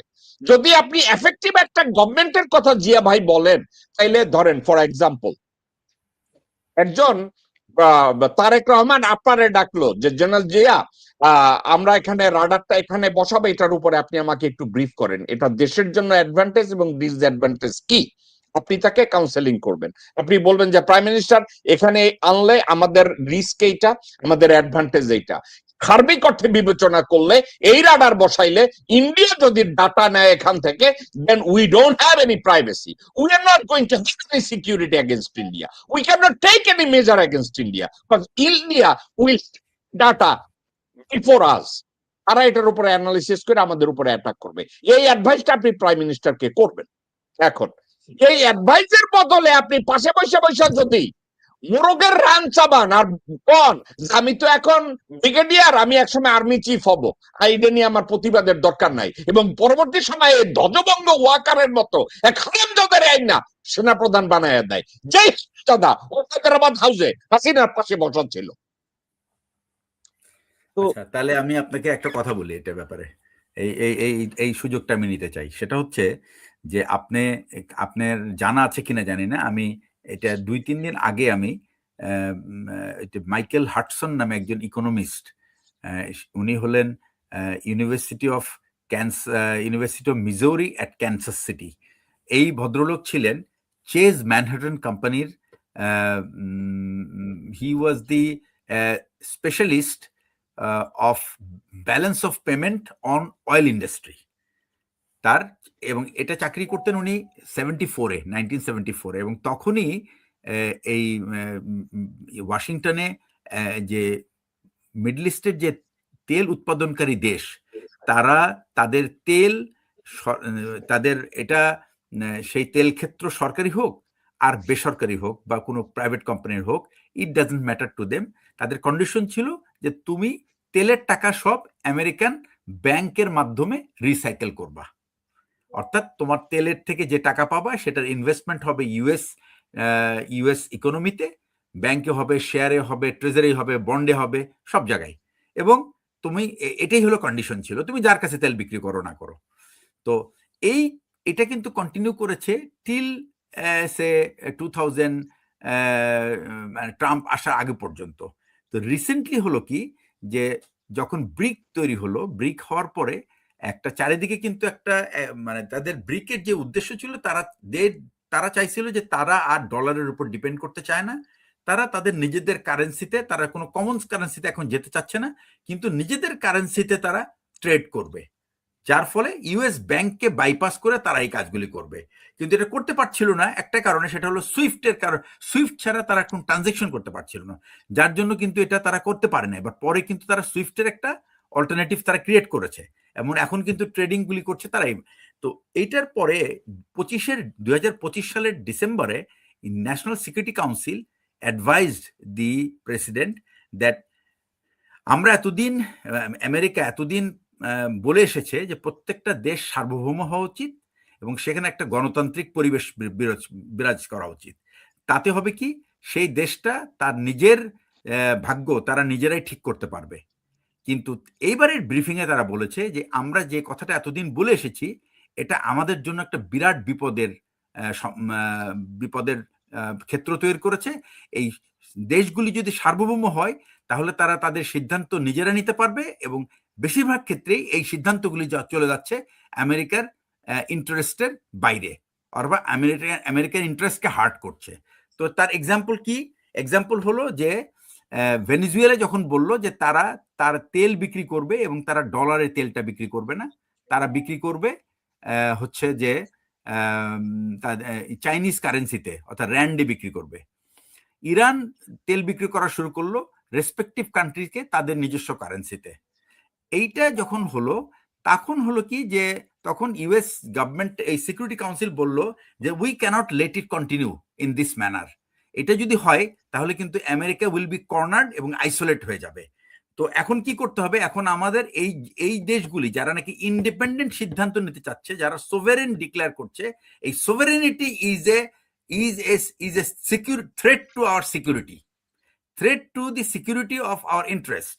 তো আমরা we can't allow the nations to remain sovereign, এবং যারা এই সভারেনিটি করবে এবং সভারেনিটি ইউজ করে যারা আমাদের এনিমির সাথে ট্রেড করবে, we have to bring them under our control so that they are not allowed to do trade with our enemy according to their wish.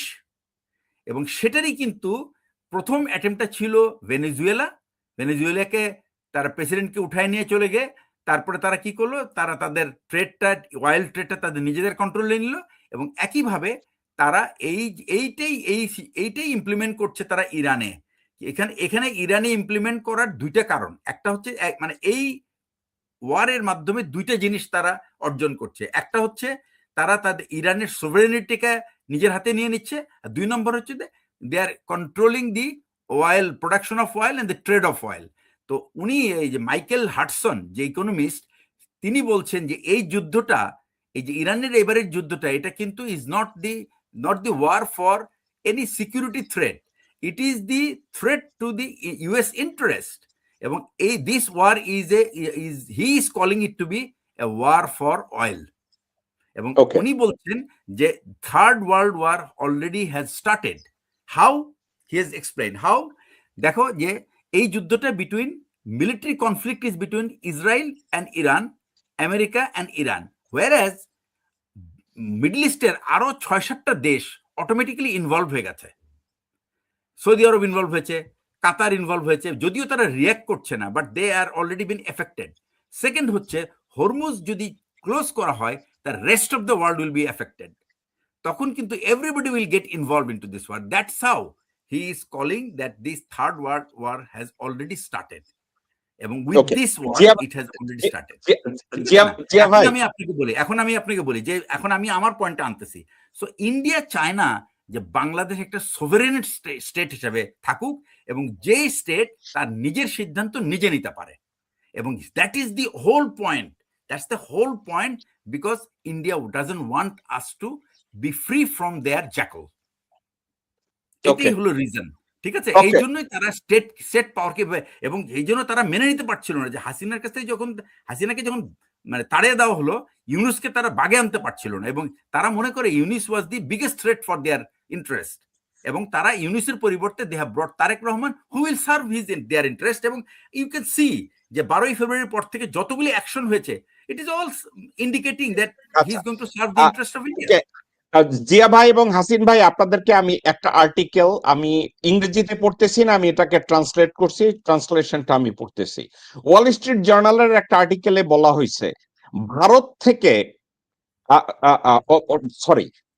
ভারতে অনেক দেশে, আপনারা সবাই জানেন যে ক্যারিবিয়ানে কতগুলা দেশ আছে, তারা বলে তোমাদের নিজেদের দেশে যদি ট্যাক্স ফাঁকি দিতে চাও, অর্থাৎ ফাঁকি দিয়া কালো টাকা সাদা বানাইতে চাও, তাহলে টাকাটা আমাদের দেশে নিয়ে আসো। এখন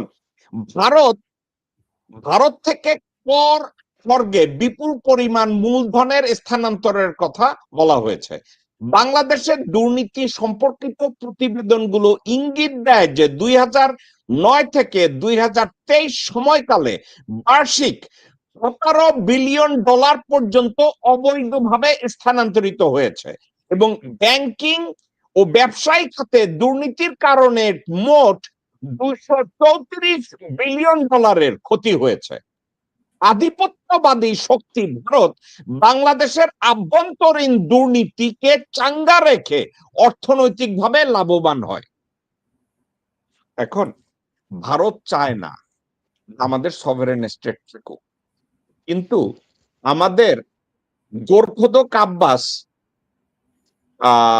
মির্জা ফাক, সালাউদ্দিন কথায় কথায় এবং মির্জাফর ওয়াকার কথায় কথায় বলে আমাদের সার্বভৌমত্ব বিক্রি করা যাবে না। লালমনিরহাটে চাইনিজ কোনো কোম্পানিকে এনে এয়ারপোর্টটা ওপেন করা যাবে না। ওয়ারাস ভারতের রাডার বাংলাদেশে 13টা বসানো আছে। রোহিঙ্গা সমস্যা সমাধানের জন্য রোহিঙ্গাদেরকে আরাকানে পাঠানোর জন্য একটা হিউম্যানিটেরিয়ান করিডোরের দরকার ছিল, আমরা ওইটা দেব না, কোন করিডোর হবে না। কে কইছে? মির্জাফর ওয়াকার কইছে, সালাউদ্দিন কইছে, আমির খসরু কইছে, গোরখোদক আব্বাস কইছে, মির্জা ফাক কইছে। কিন্তু এসব নান্দির ঘরের বান্দিরা একবারও বলে নাই যে ভারতের কাছে as of now total corridor open করে দেওয়া হয়েছে। এখন আমি একটা কথা বলি, এই ভারত কি যেসবরা কইছে, ওয়াকার কইছে, মির্জা ফাক, সালাউদ্দিন, আমির খসরু রাজে কইছে, আমার একটা কন্ত, ওরা কি ওই ভারত কি যেসব লোকরা কইছে করিডোর দেওয়া হবে না, এদের মেয়েদের অথবা যুবতী বউদের পরকীয়া প্রেম আছে নাকি ভারতের কারোর সাথে? আমরা কি একটু কইবেন? নাকি এদের জন্মের সময় ভারতের কোনো অবদান আছে? হ্যাঁ ভাই, মানে ভাই আমার কাছে সঠিক বাংলা নাই, যদি আপনি কোনো বাংলা ইনভেন্ট করে আমারে কইতে চান। একদিকে কইতেছেন আপনারা কোন করিডোর দিয়ে, কাউকে কোন করিডোর দিয়ে বাংলাদেশের সার্বভৌমত্ব নষ্ট করা যাবে না, আপনি একদিকে কইতেছেন। আর একদিকে আপনার তত্ত্বাবধানে ভারতকে টোটাল 14-16টা করিডোর ওপেন করে দেওয়া আছে। তাহলে এর অর্থ কি? তাহলে হয় ওয়াকারের জন্মের সময় ভারতের অবদান আছে, অথবা ওয়াকারের বাচ্চা কাচ্চা আছে, বাচ্চা কাচ্চা হরণের ব্যাপারে ইন্ডিয়ার অবদান আছে, তার মেয়ে থাকলে মেয়েদের বয়ফ্রেন্ড গার্লফ্রেন্ডরা তারা কেউ ভারতীয়, কোন রিজন তো থাকবে ভাই। মানে কোনো একটা কারণ ছাড়া তো এটা হয় না। কইতেছেন আমরা আমাদের সার্বভৌমত্ব বিকায় দেব না, আপনি কইতেছেন আমাদের সিকিউরিটি আমরা অন্য দেশের হাতে দেব না, আপনারা কইছেন খলিলুর রহমান বিদেশি নাগরিক, তারে আইনা আমাদের প্রতিরক্ষার দায়িত্ব দেওয়া হইব না। তাই আপনারা রাডার গুলা বসায় রাখছেন আর করিডোর গুলো ভারতের দিয়ে রাখছেন। ভারত কি আমাদের বাংলাদেশি কারো মায়ের পরকীয়া প্রেমিক, নাকি সন্তান পরকীয়া প্রেমিক, নাকি বউয়ের পরকীয়া প্রেমিক? সিন ভাই, আমি আপনার কাছ থেকে আপনার ভাষায় আমি শুনতে চাইতেছি, আপনি ভাই ভদ্র ভাষায় বলেন, আমার ভাষা আপনার নেওয়ার দরকার নাই। ভাই আমি আসলে কি বলবো, আওয়ামী লীগ কখনোই চাই নাই। আওয়ামী লীগ প্রথম থেকে দেখেন যে স্বাধীনতা যুদ্ধ 71 সময় যুদ্ধ শুরু করলো আমাদের শহীদ জিয়া, মাঝখানে উনি 7টা চুক্তি করে বসলেন, সবগুলি পরাধীনতার চুক্তি। এরপরে যা কিছু করছে, রক্ষী বাহিনী বানানো, আমাদের মুক্তিযুদ্ধ হত্যা, সবগুলি ভারতের স্বার্থে করছে। এরপরে এই যে তারা মানে 96-এর পরে যে নির্বাচন আসলো, 75 যে 15ই আগস্টে বিপ্লবীদের বন্দী করলো। তারপরে দেখেন এই যে 17 বছর 16 বছর আসলো, কার জন্য? শুধু তো আমরা করে দিছি। এবং এই 1/11-এর সময় আওয়ামী লীগ মানে ভারত পুরা সম্পূর্ণ শক্তি দিয়ে ইনভেস্ট করছে আমাদের এখানে। এখন পর্যন্ত আমরা হাসিন ভাই অন্যদিকে যান, আমি সরাসরি আপনার একটা কথা জিজ্ঞাসা করি। একমাত্র সেনাবাহিনীর সহায়তায় ভারতীয় আধিপত্যবাদকে এই নির্বাচনের মাধ্যমে আবার ফেরত আনছে, এই কথাটা সত্য না মিথ্যা? সেনাবাহিনী শুধু একা না, না ভাই ভাই ভাই নো ভাই না ভাই, আমি আপনার সাথে একমত না। আমি একটা কথা আপনারা বলি, আসিফ আমি নজরুল আমি বলি ভাই আসিফ নজরুল রিজওয়ানাদের আনছে যে তোমরা পয়সাপাতি যে চুরি করো, কিন্তু আমি ওয়াকার যেটা ডিকটেট করবো এটা তোমাদের শুনতে হবে। না না ভাই, এটা যে আর্মিকে পুরো বদনাম দিবেন না। আমাদের জুনিয়র অফিসার খুব সিরিয়াসলি কাজ করছে, তারা চিন্তা করতে পারে নাই, যেভাবে আমিও চিন্তা করতে পারি নাই। রাত 9টা পর্যন্ত আমি জিয়া সারা মাঠে, চিন্তা করি না 10টা পর্যন্ত। এই জন্য দায়ী সম্পূর্ণভাবে উপর লেভেলের স্টেক হোল্ডার, জেনারেল নায়ব। দেখেন ডিজি ডিজি ভাই নতুন হইলো, একটু লজ্জা শরম থাকা উচিত। বেটা তোর সে এমন কি ভারতে হয়েছে তো ভারত বলেন? আমি আপনি শুনছি আপনি সৈনিক ভাই আমি আমি শুনছি সে ভারতে গেছে, তার রেকটামের ওইখানে সিরা ফিরা ফেলাইছে, কেউ রেকটামটা সেলাই করার জন্য গেছে। আপনি শুনছেন কিনা জানি না, বাট আমি তাই শুনছি। আমার কথা হলো আমাদের সৈনিকরা ভালো, লেফটেন্যান্ট কর্নেল, ফুল কর্নেল, মাশাআল্লাহ আলহামদুলিল্লাহ, they can hold it. But এই জেনারেলরা আমার মনে হয় বাতাসের ধাক্কা বেরিয়ে যাবে। এই বদমাইশি এখনো সৈনিকরা খেপে যায় নাই। যে বিপ্লবের কথা, যে বক্তৃতার কথা, যে আউটবাস করছিল অফিসাররা সেনাকুঞ্জে, জিয়া স্যার ছিলেন ওখানে, ওখানে সরে আসি নাই, এখন মাঠে আছি, আমরা দেখতেছি কি করে। হাই লেভেল লিমিটেশন আছে। ওকার কয়দিন, সাথে কয়জন আছে, কত বড় সাহস হলে মনে করে যে মুশফিক ছেলেটাকে এখন এএফডি বানানো হলো পিএসও। ডক্টর ইউনূস স্বাক্ষর করার পরও তাকে র্যাঙ্ক দেয় নাই ওয়াকার। ওয়াকার এত বড় সাহস কেমন হয়? His simple staff, defence secretary, defence minister তো ইউনূস। আর কথা হলো এই পর্যায়ে তাহলে ওয়াকার জিয়া ভাই চলে গেছে। না তাহলে ভাই জিয়া ভাই 2 মিনিট আগে বলছে সরকার সারেন্ডার করলে আর্মির কিছু করার থাকে না। তাহলে এখানে আপনি যদি বলেন ডক্টর মোহাম্মদ ইউনূস সিগনেচার করে দিছে, র্যাঙ্ক দেয় নাই, তাদেরকে পোস্টিং দেয় নাই, ওয়াকার কথা শুনে নাই, করতে দেয় নাই, তাহলে আমি ভুল কি বললাম? একমাত্র আর্মি ব্যবহার কইরা, আর্মির প্রতিষ্ঠানটাকে ব্যবহার কইরা, সশস্ত্র বাহিনীকে ব্যবহার কইরা ইন্ডিয়ান হেজেমনি আবার বাংলাদেশে রিস্টাবলিশ করা হয়েছে। জিয়া ভাই, আমার এই মন্তব্যটা ভুল হইলে আমার একটু ব্যাখ্যা করেন। আমরা স্বৈরাচারকে খাদাইছি 2024-এর আগস্ট মাসে। বাংলাদেশের সশস্ত্র বাহিনীকে ব্যবহার কইরা, সশস্ত্র বাহিনীর ওয়াকারের নেতৃত্বে 25 থেকে 30 জন জেনারেল একত্র হইয়া ভারতীয় আধিপত্যবাদকে ভুয়া একটা নির্বাচনের মাধ্যমে আবার ফেরত নিয়ে আসছে। আমি এইটার ব্যাপারে ব্লেম তো আসবেই মিলিটারির উপরে, মেল তো আসবেই, কারণ আপনি ভাই আপনি ব্লেম বলবেন কেন? আপনাকে আমি একটা কথা বলি, আমি আপনাকে ব্লেম হইতেছে there is a rumour not has been proven yet. কিন্তু আমি আপনারা বলতেছি লালমনিরহাটে এয়ারপোর্ট ওপেন করবে, খলিল সাহেব ওইখানে উদ্বোধন করতে যাবে, ওয়াকার বইলা দিল দেশি কোন নাগরিক নিয়ে সার্বভৌমত্ব নষ্ট করা যাবে না, ওই কাজ বন্ধ করতে হবে। ওয়াকারের ইশারায় লালমনিরহাট জেলায় 2টা না 3টা থানা লুট করা হইলো নেতৃত্বে। আপনি আবার কেমনে বলেন যে ভাই ব্লেম আসবে? এটা তো ব্লেম না, সরিতারা এর সাথে ইনভলভ। তো এটাকে আপনি কি বলবেন? আমি যদি বলি হ্যাঁ, হাসিন ভাই যেটা বলছে, হাসিন ভাই আমি আমার পয়েন্টটা বলি আমি আপনাকে, আমি কেন বলতে পারছি না এটা, I have no knowledge about that. আপনি যেটা বললেন এটা যদি আপনার কাছে খবর থাকে তো you can always come up with this conclusion.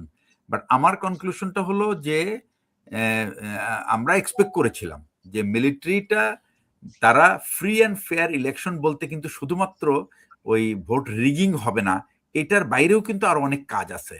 তো যেটা আমার মনে হয় এই কাজটা যদি তারা চোখ বন্ধ করে থাকে, এই এই এই ইলেকশন ইঞ্জিনিয়ারিং এর যে ব্যাপারটা এখন ডিসকাস হচ্ছে, এই সময় যদি তারা চোখ বন্ধ করে থেকে থাকে তাহলে তারা দায়িত্ব অবহেলা করেছে, কোনো ডাউট নাই। এবং এইটার মাধ্যমেই ভারতীয় আধিপত্যবাদ ফেরত এসেছে। এবং জিয়া ভাই আপনি চোখ বন্ধ করে থাকা কিন্তু দায়িত্বে অবহেলা না। হ্যাঁ, আমার কথা ভাই বাংলা শব্দটা এটা না, দায়িত্ব অবহেলা হইতেছে তারা এটা বুঝে নাই দায়িত্ব অবহেলা করছে, আরেকটা হইতেছে ইচ্ছাকৃত ভাবে চোখ বন্ধ করে রেখেছে, it's a parts of conspiracy. আপনি ভাই এই অবহেলা শব্দটা দিয়ে তাদেরকে কেন বেনিফিট অফ দ্য ডাউট দিতেছেন জিয়া ভাই? না বেনিফিট ডাউট দিচ্ছি না আমি। আপনি অ্যাজ এ লয়ার আপনি জানি আপনি এগুলি শব্দ আপনি পছন্দ করবেন না, আই নো দ্যাট। বাট আমি যেটা বলতে চাচ্ছি যে আপনি you are from your point of view are absolutely right. আমার কথাটা হচ্ছে যে সে যদি ইচ্ছাকৃতভাবে চোখ বন্ধ করে থাকে, ডেফিনেটলি এটা একটা বিরাট বললাম না, জাতির সাথে বিশ্বাসঘাতকতা। Okay, I like that word, I like that word. জাতির সাথে বিশ্বাসঘাতকতা, এবং আমরা এক্সপেক্ট করতে পারি না যে বাংলাদেশ মানে সশস্ত্র বাহিনীর মতো একটা বাহিনী কিভাবে তারা বাংলাদেশের মানুষের সাথে, বাংলাদেশের ভোটাধিকারের সাথে তারা বিশ্বাসঘাতকতা করতে পারে। এবং আমরা তো শুধু সেনাবাহিনী কেন, আমরা অ্যাকচুয়ালি সরকারের কোনো মেশিনারিজই আমরা উই ক্যানট অ্যাকসেপ্ট। তাহলে তো তাদের তো ওখানে থাকার কোনো যৌক্তিকতা নাই। অ্যাকচুয়ালি ব্রিগেডিয়ার হাসিন যেটা বললো যে এই যে যারা ফিল্ডে কাজ করে তাদের কিন্তু আসলে এই রেসপন্সিবিলিটিটা তাদেরকে কিন্তু আপনি দায়ী করতে পারবেন না। এটা দায়ী করতে হবে তাদের যারা নাকি পার্ট অফ দ্য কনস্পিরেসি, তারা যারা এটা জেনে শুনে তারা তাদেরকে এই জায়গা থেকে বিরত রেখেছে, ওই দায়িত্ব পালন থেকে, অর্থাৎ যেখানে ইঞ্জিনিয়ারিং হতে পারে সেই জায়গা থেকে তুমি সরিয়ে রেখেছে তাকে। এটা হলো ডেলিবারেট কনস্পিরেসি। আমি যদি জানি যে এই মাধ্যমে, ঘষাঘষির মাধ্যমে, কাউন্টিং বন্ধ করার মাধ্যমে আমি ফলটাকে পাল্টাবো, তাহলে as a custodian of the public vote, এই যে মানুষ যে ভোট দিয়েছে এই ভোটের দারোগা হিসেবে, ভোটকে রক্ষাকারী হিসেবে আমার উচিত সেখানে সম্পূর্ণ ফলাফল প্রকাশ না হওয়া পর্যন্ত আমার ফিজিক্যালি হাজির থাকা এবং নিশ্চিত করা। এই কাজটা আমি বলবো যে ইচ্ছাকৃতভাবে এটাকে নজরআন্দাজ করা হয়েছে, এবং ইচ্ছাকৃত নজরআন্দাজ করার কারণে পুরো বাংলাদেশের এবারের সবচেয়ে ফেয়ার ভোটটাকে একটা কলঙ্কিত করা হয়েছে। আমি এরপরে ফেয়ার ভোট হয়, ফেয়ার কাউন্টিং এর পরেও যদি জামাত হারতো, বিএনপি জিততো, আমাদের কারোই কোনো সন্দেহ থাকতো না, কারোই কোনো প্রশ্ন থাকতো না। কিন্তু এখন প্রশ্ন দাঁড়াচ্ছে যে যখন একজন অ্যাডভাইজার বলে যে আমরা তাদেরকে ক্ষমতায় আসতে দেই নাই, তাদেরকে আমরা মেইন স্ট্রিমে আসতে দেয় নাই, এর থেকে বোঝা যায় যে এখানে যে ইন্টারিম গভর্নমেন্টের কিছু অ্যাডভাইজার, তারপরে সশস্ত্র বাহিনীর উচ্চ পদস্থরা যা তারা, এবং আমি বলবো যে প্রশাসন অ্যাজ এ হোল, তারা সবাই এর মধ্যে জড়িত ছিল, এবং এই জড়িত থেকে তারা ভারতীয় উদ্দেশ্য সফল করার কাজে ব্যস্ত ছিল, এবং এটার কিন্তু পেমেন্ট তাদেরকে সবাইকে দিতে হবে। এটা শুধু সময়ের ব্যাপার। সাধারণ মানুষ কিন্তু তারা তাদের প্রতি বিশ্বাসঘাতকতার প্রতিশোধ তারা নেবে।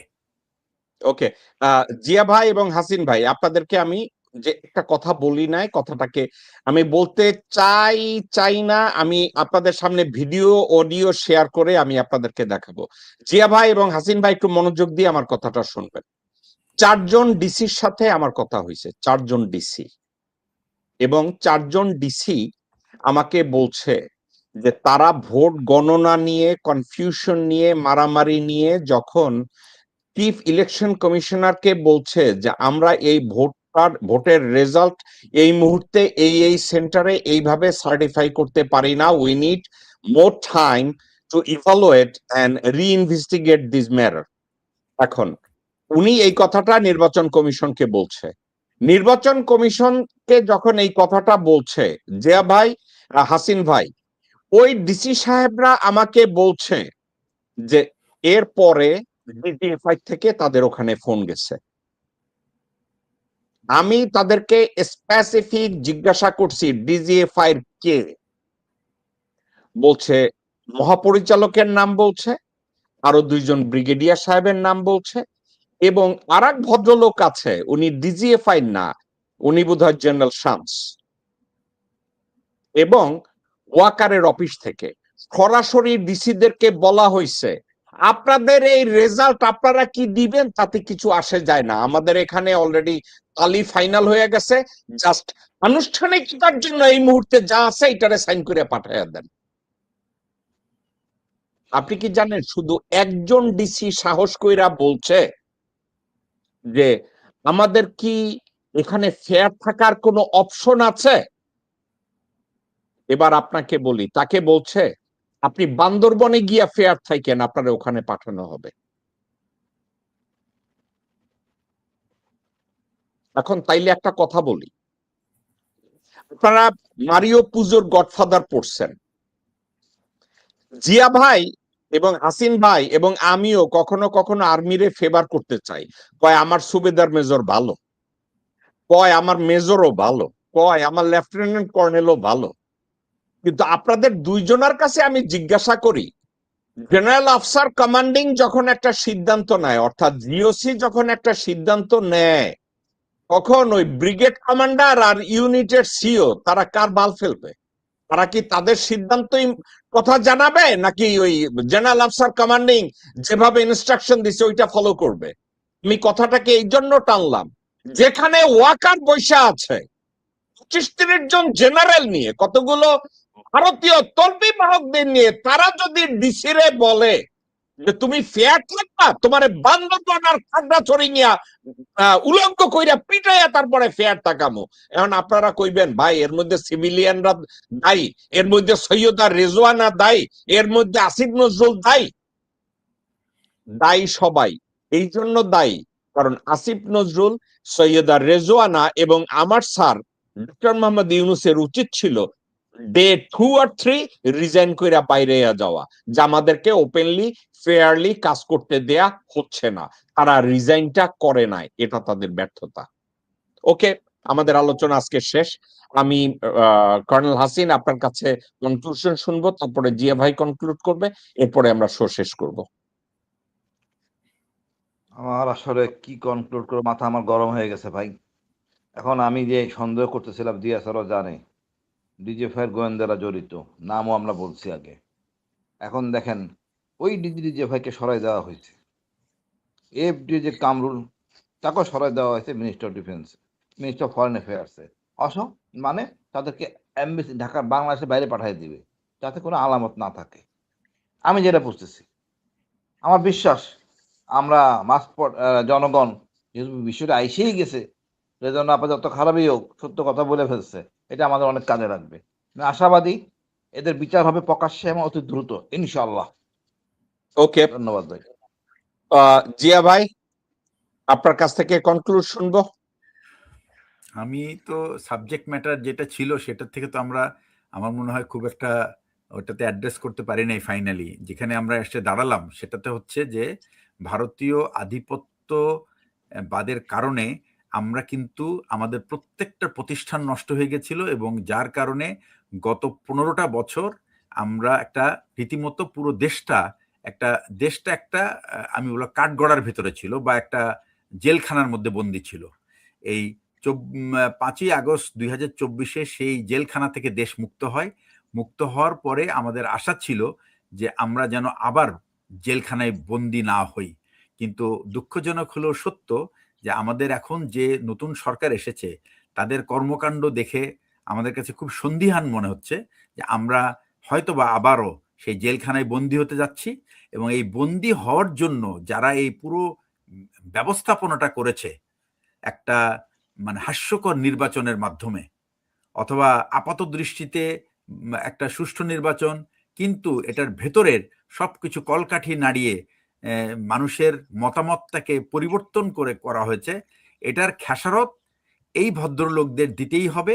এবং আমি জানি এই নতুন যারা ছাত্র জনতা, বিশেষ করে যাদের জীবনের তাজা রক্ত ঢেলে দিয়ে নিজেদের পঙ্গুত্ব বরণ করে, তাদের অন্ধত্ব বরণ করে তারা এই দেশের মানুষকে মুক্ত করেছিল, তারা কিন্তু তাদের দোষে আবার আমরা সেই পুরনো বৃত্তে ফেরত যাচ্ছি, তাদেরকে কিন্তু তারা চিহ্নিত করে রেখেছে।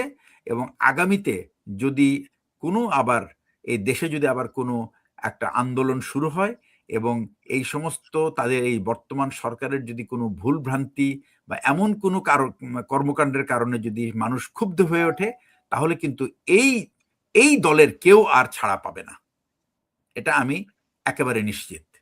সুতরাং যারা যা করেছেন, যেভাবেই করেছেন, এটা আপনাদের বিবেক বুদ্ধি দিয়ে করেছেন, তবে এটার জন্য আপনাদের প্রাপ্য যখন বুঝে দেওয়া হবে তখন আপনারা আর কারো কাছে অভিযোগ করার সুযোগ পাবেন না। এবং এইটার যে প্রাপ্তিটা হবে, এই প্রাপ্তিটা হবে অত্যন্ত হৃদয় বিদারক।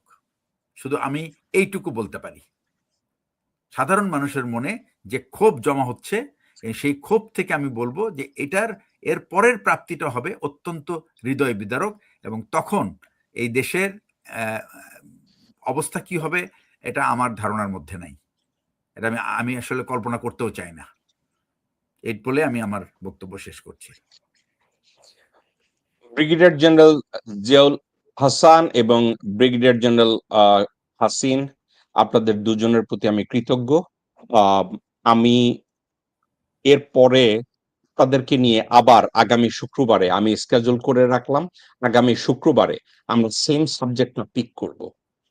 জিয়া ভাই এবং হাসিন ভাই, আপনি বলছেন যে হিন্দুস্তানের প্রতি কৃতজ্ঞতার খেসারত আমরা স্পেসিফাই করব যে আমরা বাণিজ্যে কিভাবে ক্ষতিগ্রস্ত হয়েছি, শিল্পে কিভাবে ক্ষতিগ্রস্ত হয়েছি, পানির দ্বারা কিভাবে ক্ষতিগ্রস্ত হয়েছি, এনভায়রনমেন্ট, সিকিউরিটি, এগুলো নিয়ে কিভাবে আমরা ক্ষতিগ্রস্ত হয়েছি।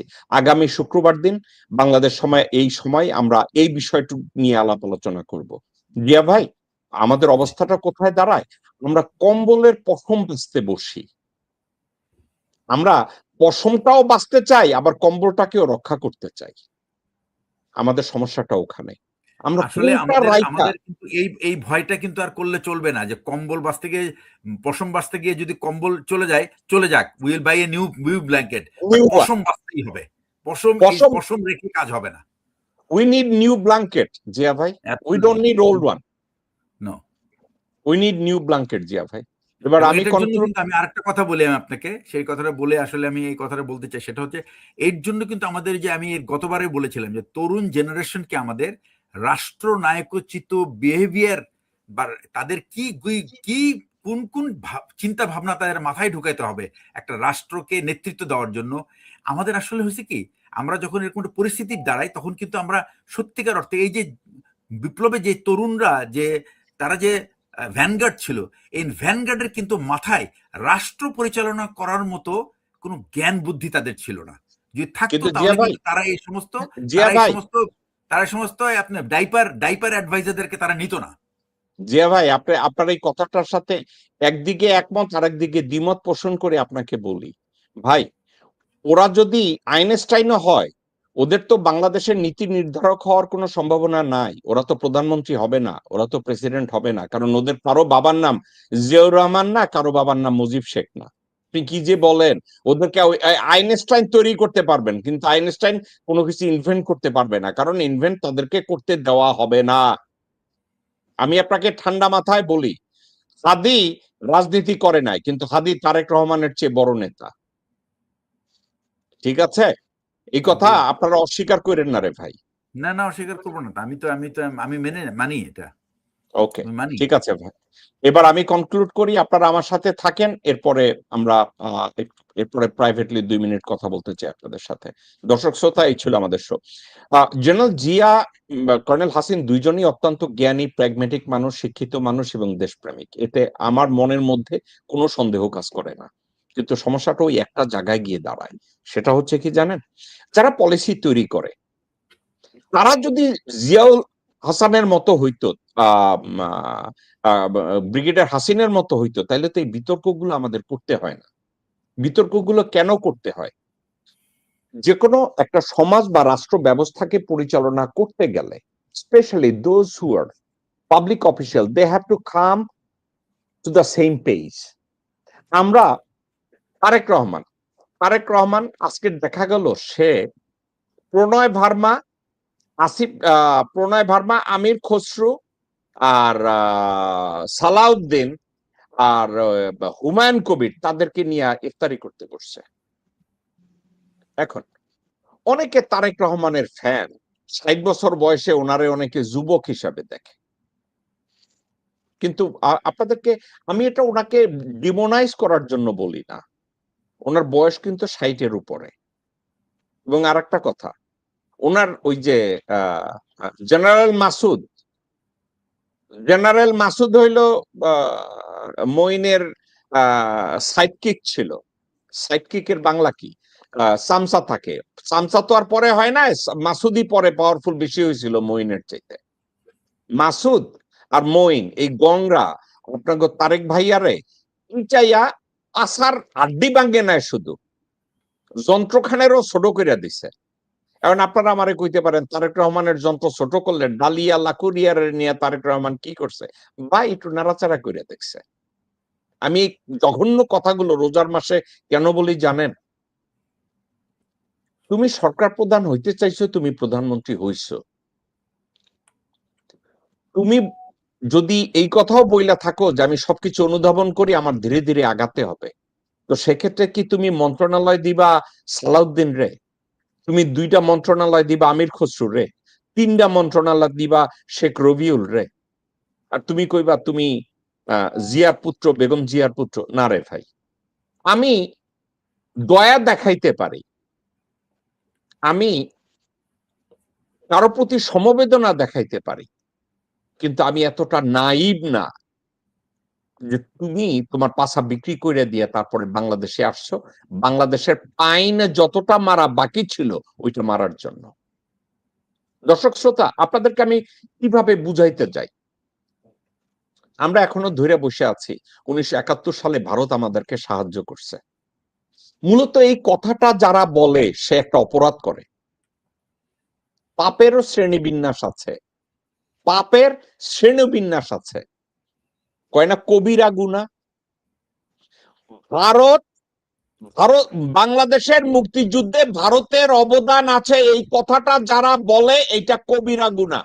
যতক্ষণ পর্যন্ত এই কথাটা আপনাদের মাথায় এবং মনে না ঢুকবে ততক্ষণ পর্যন্ত বাংলাদেশের অবস্থা এরকম হবে। দর্শক শ্রোতা, আমি ব্রিগেডিয়ার জিয়া বা ব্রিগেডিয়ার হাসিনের সাথে বিতর্ক করি নাই, আপনাদেরকে ঠান্ডা মাথায় বলি, আমি একটা জিনিস বুঝি। সেটা কি জানেন? আমি ব্রিগেডিয়ার জিয়া এবং হাসিন সাহেবের বর্তমান অবস্থানটা আমি বুঝি। আমার দেখলে বেকুব মনে হয়, হয়তোবা আমি বেকুবও, কিন্তু এতটা বেকুব না। Sitting down in a lion's den and criticizing lion is not easy. আপনাদেরকে ঠান্ডা মাথায় বলি, ভারতের প্রতি, হিন্দুস্থানের প্রতি কৃতজ্ঞতার খেসারত গত 54 বছরে টোটাল কত টাকা আপনারা কি জানেন? আপনারা শুনলে আকাশ থেকে পড়বেন। $900 বিলিয়ন উপরে, $900 বিলিয়ন উপরে। এখন আপনি বলবেন $900 বিলিয়ন ইন্ডিয়া নিয়ে গেছে, নিছে। 900 বিলিয়নে 900 বিলিয়ন ইন্ডিয়া নেয় নাই, হয়তো 7 বিলিয়ন নিছে, 200 মিলিয়ন 700 বিলিয়ন নিছে, 200 বিলিয়ন কই গেছে জানেন? আমাদেরকে খরচ করাইছে, আমাদেরকে অপচয়ের মধ্যে ফেলাইছে, আমাদেরকে ধ্বংসের মধ্যে নামাইছে। যেইভাবে পশ্চিমারা ওই রাডার তৈরি করছে, এক একটা রাডার তৈরি করতে কত খরচ হয়েছে আপনারা শুনলে আকাশ থেকে পড়বেন। 350-400 মিলিয়ন, $500 মিলিয়ন খরচ করে কাতারে বসাইছে, কইছে ইরান আইবো তোমাকে রক্ষা করবো, দিছে ওই 300-400-500 মিলিয়নের একেবারে পাছা মাইরা উড়াইয়া দিছে। গেছেনি? ভারত এই ধরনের কাজ করছে। এখন আমি আপনি অনলাইনে বহু টকশো হোস্টরা বৈশা ওই আমেরিকান রাডার, পশ্চিমাদের রাডার নিয়ে কথা কয়, কিন্তু আমাদের দেশে বর্তমানে 13টা রাডার অ্যাক্টিভ। আমি ব্রিগেডিয়ার জিয়ার সাথে আর্গিউ করে বলেছি যে আমাদেরও রাডার দরকার, আমাদের রাডার দরকার কাদের কাছ থেকে?